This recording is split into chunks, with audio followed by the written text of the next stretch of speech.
बिस्मिल्लाहिर्रहमानिर्रहीम। अस्सलाम वालेकुम नाज़रीन, आप देख रहे हैं IRTV यूट्यूब चैनल और मैं हूं आपका होस्ट इमरान आसिफ। नाज़रीन, जैसा कि आप जानते हैं कि मैं यूट्यूब पर इंफॉर्मेटिव वीडियोस बनाता हूं और लोगों को गाइडलाइन देता हूं, अपने पेंशनर्स की आवाज़ बनता हूं, सरकारी मुलाजमीन के लिए आवाज़ उठाता हूं और इसके अलावा आपके लिए मुख्तलिफ व्लॉग वगैरह भी बनाता रहता हूँ। और ये वीडियोस बनाना, एक तो ये मकसद होता है कि लोगों की मदद की जाए, दूसरा ये होता है कि यूट्यूब वीडियोस बनाने पर, व्यूज आने पर आपके लिए माहाना सैलरी का इंतजाम करती है, आपको सैलरी देती है।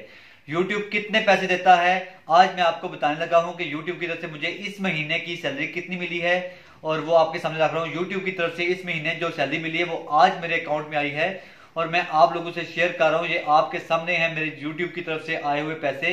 ये यूट्यूब की तरफ से जो इस माह पैसे आए हैं वो तकरीबन जो है वो 40,000 के लगभग हैं। आप लोग देख सकते हैं, ये आपके सामने मैं पैसे जो है वो लदा कर रहा हूं, दिखा रहा हूं आपको। ये 40,000 के लगभग जो रकम आज यूट्यूब की तरफ से हासिल हुई है। आप लोग भी इस तरह यूट्यूब पर लोगों की मदद भी करें और साथ पैसे भी कमाएं। दो फायदे हैं, एक तो लोग दुआ देते हैं जब लोगों की काम की बातें आप करते हैं, लोगों की मदद करते हैं, लोगों की आवाज बनते हैं, आप लोगों को गाइड करते हैं, लोग खुश होते हैं। दूसरा, आपको सैलरी भी मिलती है। इंशाल्लाह फिर मुलाकात होगी एक नई वीडियो के साथ, तब तक के लिए इजाजत दीजिए। अल्लाह हाफिज।